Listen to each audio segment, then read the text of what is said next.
नमस्कार, मेरे इस यूट्यूब चैनल पर आपका हार्दिक स्वागत है।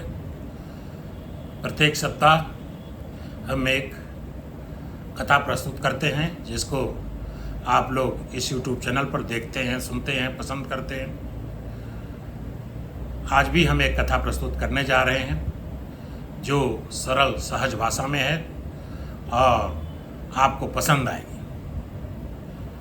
यदि आप इस यूट्यूब चैनल पर नए हैं और आपने अभी तक इस YouTube चैनल को सब्सक्राइब नहीं किया है तो मेरा अनुरोध है कि पहले इस YouTube चैनल को सब्सक्राइब कर लें, बेल आइकन दबाएं और इस वीडियो को अपने दोस्तों रिश्तेदारों में शेयर करें। इस वीडियो को अंत तक ज़रूर देखें क्योंकि तभी इस कथा का मर्म आपको समझ में आएगा।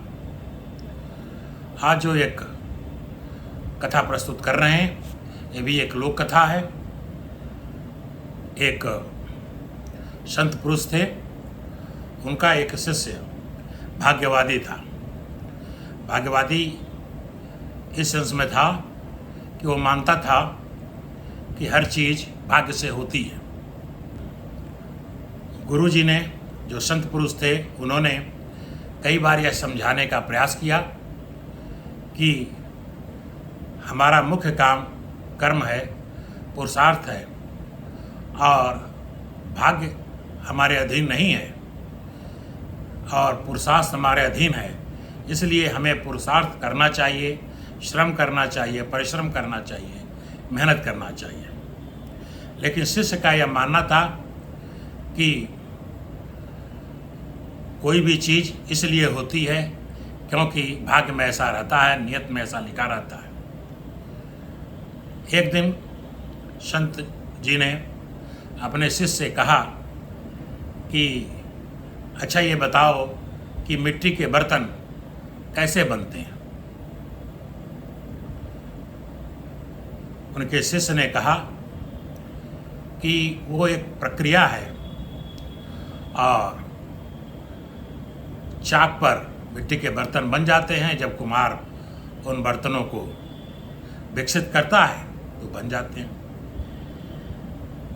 तो संत जी ने पूछा कि भाई वो परिश्रम करता है या नहीं करता है। तो उन्होंने कहा, उनके शिष्य ने कहा कि वह एक स्वाभाविक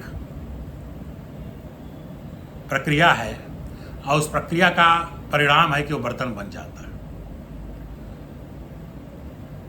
गुरु जी समझ गए, संत जी समझ गए कि शिष्य अभी भी नहीं समझ पाया। इसलिए उन्होंने पूछा कि यदि उन बर्तनों को यदि कोई जो कि तुम्हारे अभिरक्षा में रखे हों, यदि कोई आके तोड़ दे तो तुम क्या करोगे। तो शिष्य ने कहा मैं उसका प्रतिकार करूंगा, उसको रोकूंगा। गुरु जी ने कहा कि भाई वो तुम्हारे कहने पर नहीं रुकता है उस बर्तन को तोड़ने वाला। तो उन्होंने कहा मैं बलपूर्वक रोकूंगा।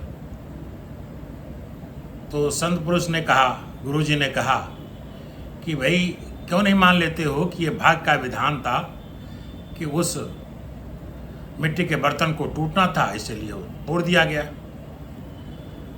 तो शिष्य ने कहा कि मैं आपकी बात से सहमत नहीं हूँ। संत जी समझ गए कि अभी भी ये बात नहीं समझा। उन्होंने दूसरा उदाहरण दिया कि यदि कोई तुम्हारा प्रियजन जा रहा है और तुम उसके साथ जा रहे हो और कोई व्यक्ति अनायास तुम्हारे प्रियजन को शब्दों द्वारा दुख पहुंचाता है, अपशब्द कहता है, तो तुम क्या करोगे। शिष्य ने कहा कि मैं उनको रोकूंगा। संत जी ने कहा कि फिर वही स्थिति मान लो कि तुम्हारे कहने से वो रुक नहीं रहा है। तो कहा कि मैं बलपूर्वक रोकूंगा। कहा कि अगर मान लो कि जो आदमी अपशब्द कह रहा है वो भी बल का प्रयोग करे। तो शिष्य ने कहा मैं भरपूर बल का प्रयोग करूंगा, अपने जीते जी पूरी जान लगा दूंगा कि वह अपशब्द न कह पाए। तो तब संत जी ने कहा कि देखो तुम स्वयं स्वीकार कर रहे हो कि जो क्रिया हो रही है, जो घटना हो रही है, जो तुम्हारे प्रियजन को कोई दूसरा व्यक्ति अपशब्द कह रहा है, उसको रोकने के लिए तुम हर संभव प्रयास कर रहे हो। यही तुम्हारा पुरुषार्थ है, यही कर्म है, यही कर्तव्य है, यह भाग्य नहीं है। तब जाकर शिष्य को ये समझ में आया कि कर्म, पुरुषार्थ करना हर मनुष्य का कर्म है, जरूरी है, और उस कर्म के फलस्वरूप जो प्राप्त होता है, जो रिजल्ट आता है, उसे हम भाग्य के साथ जोड़कर देख सकते हैं। लेकिन दोनों भिन्न चीज़ें हैं और हमारे अधीन केवल कर्म करना है। उम्मीद है इस कहानी का संदेश आप तक पहुंच गया होगा। अनुरोध है कि आपको कहानी कैसी लगी कमेंट बॉक्स में ज़रूर लिखें। अंत तक वीडियो देखने के लिए धन्यवाद।